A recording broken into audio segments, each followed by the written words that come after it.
My name is Max Kauffman. Um, my Islamic name is Jihad. I was born in Lake Tahoe, and then my family moved to the Sacramento area about when I was around 2 years old. Right now we live in Ranch Cordova in the Sacramento area, and I operate a tow truck company. I come from a family with 4 siblings, 2 older sisters, 1 younger brother, and then later on my father had another son with another wife. Difficult childhood. My parents separated when I was 6 years old. A little over a year later, my mom embraced Islam, alhamdulillah, and sometime after that we moved over to Palestine. We lived there for about a year, and then shortly thereafter we moved to Jordan and were there for about 7 years. And then I came back to the States after that. My sisters had moved back to the States a few years earlier, and so I moved in with them and started working. I got my GED to be able to get into a community college.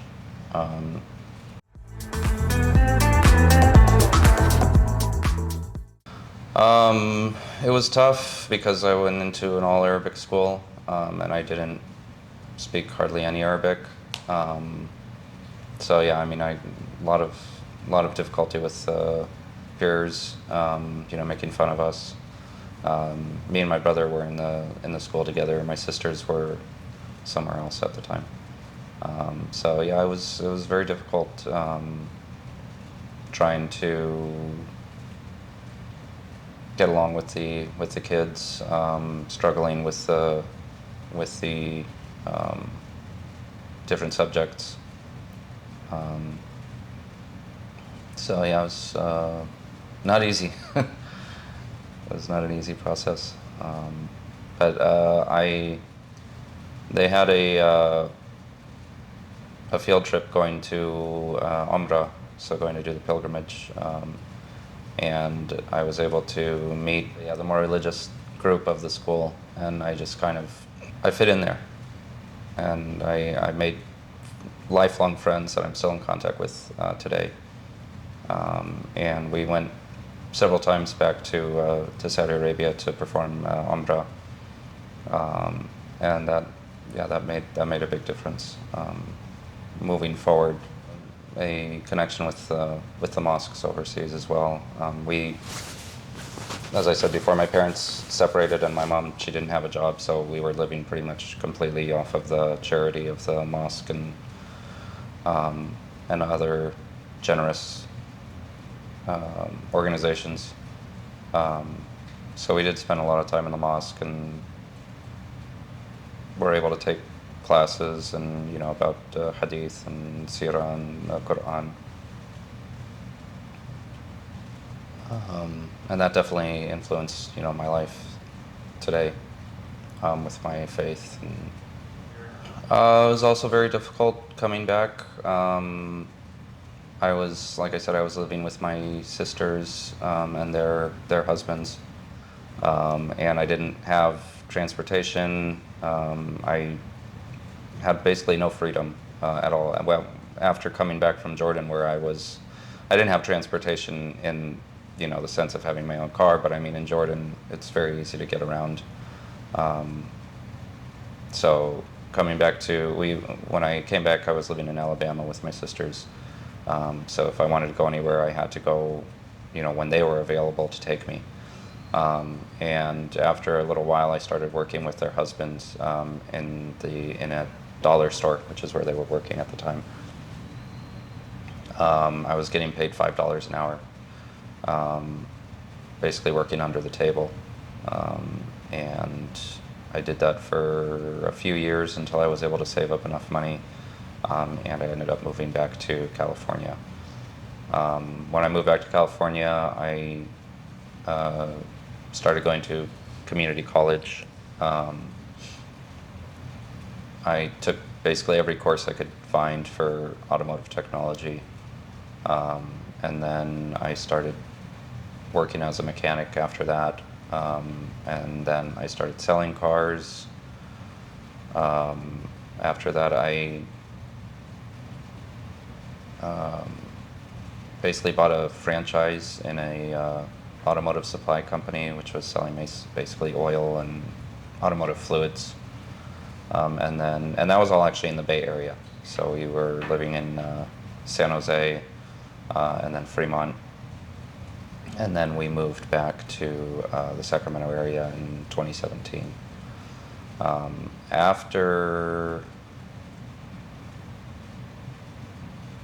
When I was, I think, in my final year of the community college, I went and performed Hajj for the first time. And I saw friends in Jordan that I hadn't seen for 6 years. And I made dua to Allah to help me find a wife. And I also told all of my friends when I was there in Jordan that I'm looking, to get married. A few months after coming back to America, one of my friends there basically introduced me to my wife now. And we started communicating over email and on the phone. And then a couple months later, we got engaged. And then a year later, we got married, and she came back to the States with me. I think it was definitely a culture clash coming back to the States. Completely different world. Overseas, it was.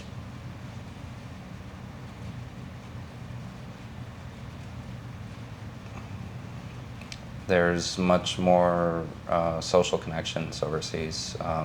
Pretty much everybody knows everybody, and it's just a much different way of life. Coming back over here, I had my sisters and their families, but that was pretty much the only people that I knew. And yeah, just the whole lifestyle. Everything is pretty much available here, as far as you can get into trouble very easily if you're not, watching yourself. So that was, for example, when I was overseas, I didn't even listen to music. So coming back here, having music in the cars and the restaurants and stuff like that, I was very, very strict and very conservative. And I think I was able to open up a little bit, but also hold on to my faith. So yeah, that was definitely a big struggle.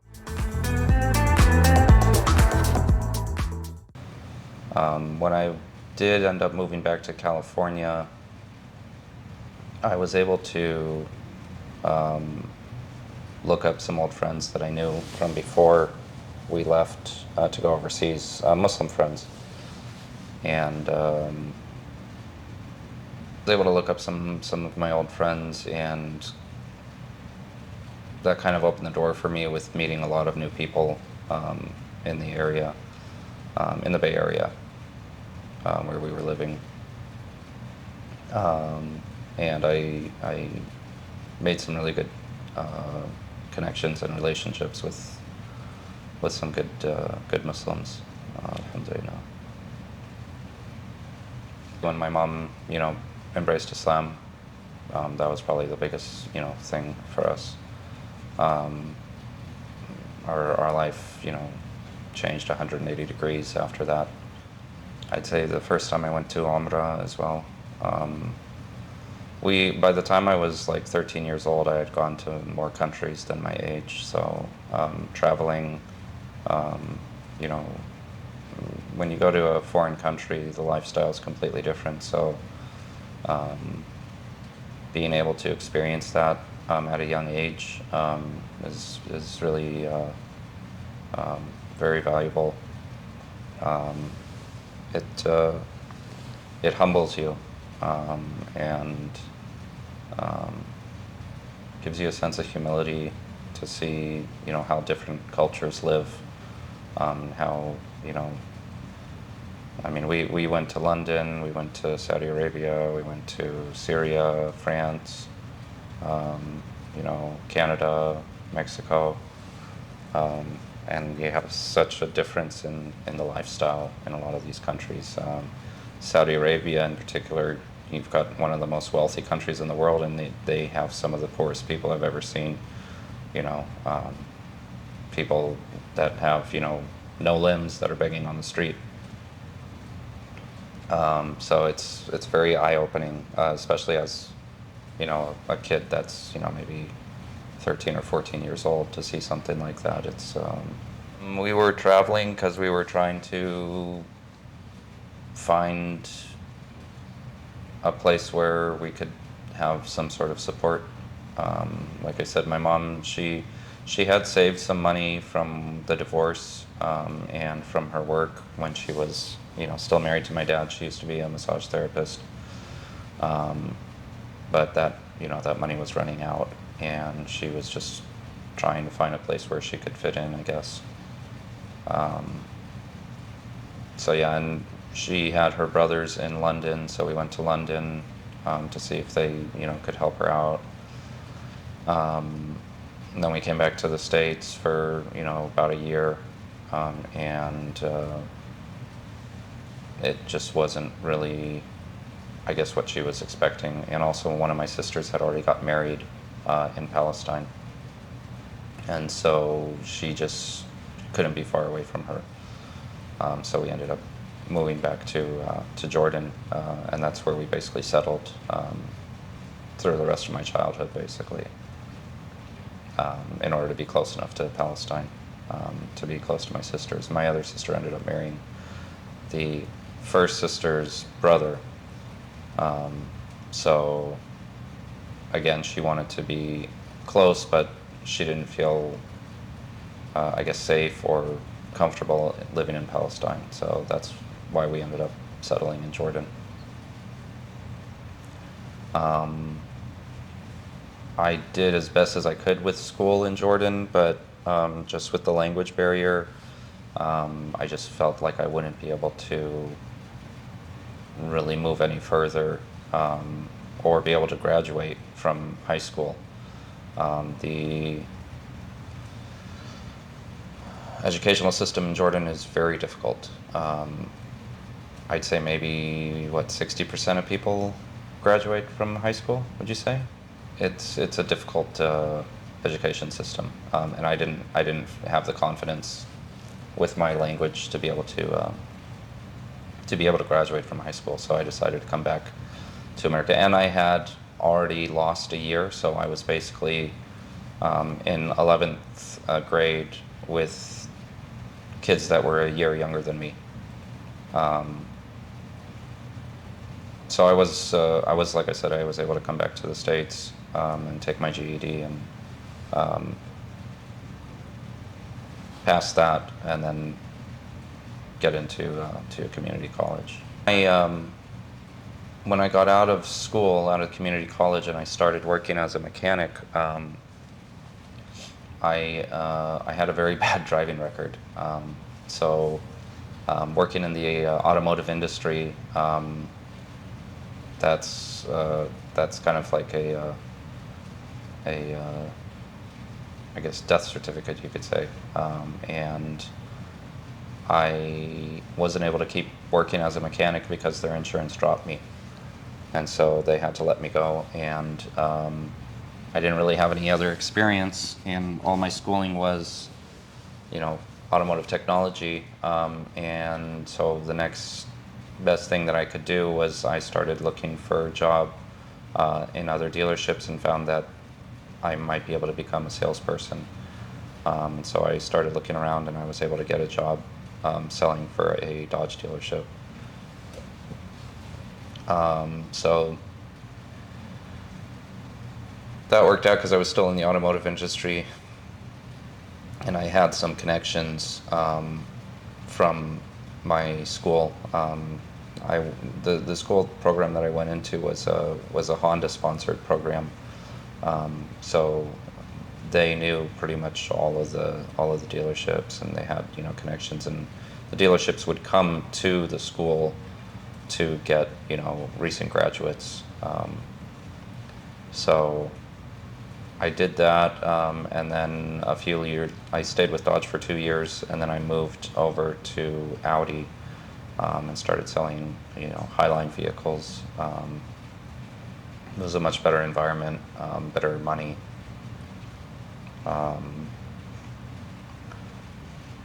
When we were in the Bay Area, we really wanted to buy a house, and we had saved up enough money for a decent down payment, but we couldn't get approved for anything, because the prices were just astronomical. I mean, the house that we were renting in the Bay Area was over $1 million, and it was built in the 60s, and it was just a really small 3-bedroom, just as an example. So I mean, anything that we were looking for was close to $1 million, and unfortunately we couldn't get approved on a loan for anything. So that was ultimately what made us start looking in the Sacramento area. And I was obviously working in the Bay Area. Alhamdulillah, we had saved up a decent amount of money. So when we finally found this house, we were able to get it approved, and got the loan through an Islamic company, alhamdulillah. But when we did move here, I had to basically leave my job in the Bay Area, and it took probably about a year for me to get everything in line to start my towing company.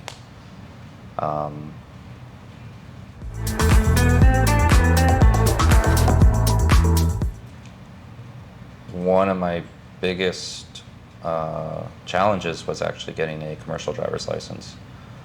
That was very, very difficult. It took me about 3 months. But when I started, for probably the first week, I was just like this. I'm not going to be able to do this. It was just really, really difficult. Just getting used to the truck, and driving something so big. It just felt like I felt my confidence was very low. But I just stuck with it. I kept going to the classes, and alhamdulillah, I was able to get my license, and I actually passed my first time with the DMV. And then getting all of the paperwork for the corporation, for my tow truck company, all of the permits, all the licenses. It's a very, very long process. And I think you just have to, stick with it. Keep just taking one step at a time. You need to figure out what you need to do and break it down into smaller bite-sized pieces, and then just focus on one and move on to the next one until you can complete it. Yeah, I mean, definitely family and friends. This house, my best friend co-signed for it, so we couldn't have gotten to this house without him, alhamdulillah. I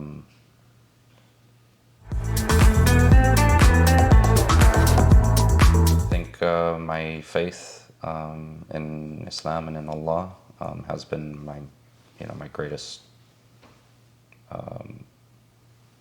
My success is 100% because of that, and just being able to get through any trial or challenge through my belief, that Allah is gonna get us through it, no matter what it is. My dad passed away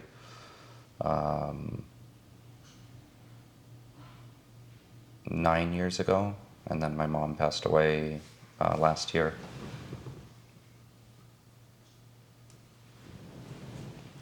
So I mean, those were, very, very difficult, very challenging times in my life. But again, my faith and belief helped me get through it.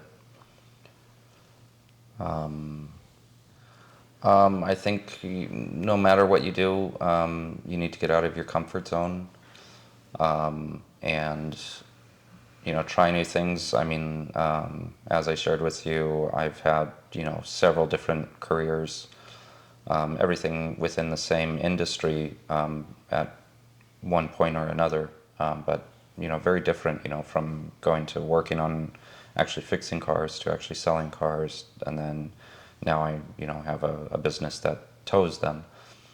Don't be scared to get out of your comfort zone. Don't be scared to look for a new job or look for a completely different career or to completely start over. Know that I think my teaching and education out of school, Islamically, has helped me a lot with knowing about rizq and sustenance. That no matter what, Allah has written for us a certain level of money that we're going to earn, or we're going to get this car, we're going to get this house or this job, or we're going to marry this person or whatever. It's all something that God has already written for us. So I mean, when you get into a point where you just feel kind of lost, or you feel despair, or just difficulty, know that it's not going to last, and that you have to keep on struggling and pushing through it. And again, when you try something, you need to just keep on going and not give up, because for sure the most difficult time is going to be at the beginning, whether going into a class with people you don't know, or the education system that you happen to be using is just a really horrible system. Like when I went and did the school that I chose to get my commercial driver's license was really, really horrible, awful school. But I kept through it. I kept going because I already paid, and I just took what I could that was good from it, and I just left all the negativity behind, and just struggled through it and was able to succeed. You got to focus on the good and leave all of the bad and all of the negative stuff aside, and just push through it. Life's a struggle. You have to keep going, and to become more active. It's really I found it really difficult, unfortunately, coming to the Sacramento area, to really meet people. That's actually one of the reasons that I agreed to do this interview, because I was hoping it might help me meet some new people. I was much more active in the Bay Area. I actually opened, or I didn't open, but I took over a restaurant that was inside the MCA, which is the Muslim Community Center. It's the largest community center in the Bay Area. So I was very active there. I'd like to be more active here. My wife just started volunteering at the Terbiya Sunday school. So we're trying, but yeah, it's not easy. I actually was interested in trying to find some brothers that might want to work with me to do da'wah, maybe once or twice a week on the weekend. So I have some ideas, but as of right now, unfortunately, I'm not. I'm trying to figure out what would be a good way to meet some people to move forward with some of these ideas. Okay. Another idea that me and my wife wanted to do was maybe host a get together for converts.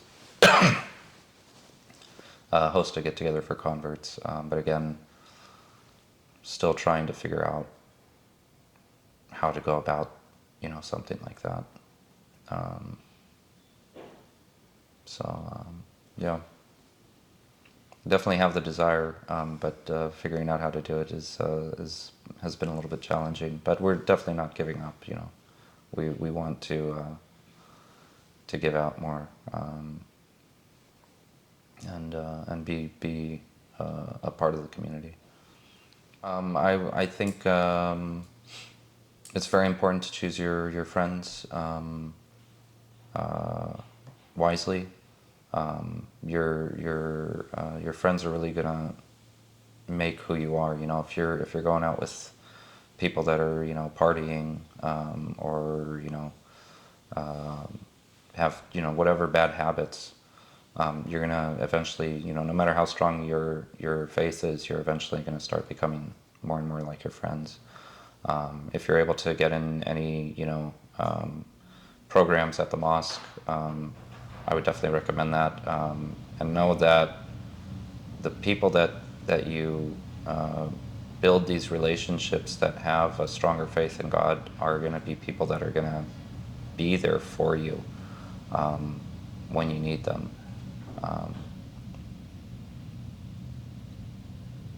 I've had so many different relationships and friendships in my life, and I've always just noticed that when you befriend somebody or you get close to somebody that doesn't have faith in God, it's like you're living in two different worlds. So yeah, definitely choosing wisely who you befriend and who you get close to is so important. Try and stick to the mosque, stick to the Muslim communities. Get involved. When you give back to the community, it feels good. When you help, people that are less fortunate than yourself, it's rewarding. You can go and you can have, for instance, this, dream to buy, a car that you've been looking at for 5 years or something, and you save up and you put in the time, and you improved your credit, so that you could get approved for a lease or a loan or something, and then the day comes and you finally get the car and you're so happy, and then a week goes by and you're just like, wow, I did all this for that, and I got it, and yeah, I love the car and it's great, but the struggle and the journey to getting it was what was really rewarding. But after that, it's kind of I wouldn't say a letdown, but it's kind of disappointing. But when you're doing something for others, I think that's the most rewarding thing that you can do in your life, because it never ends. If you just pay for a book, for instance, or a Quran, every time somebody picks up that Quran in the mosque or wherever it is in a school, you're not only going to get the reward for that, but you know that you're that people are continuing to benefit from this, from this small little thing that you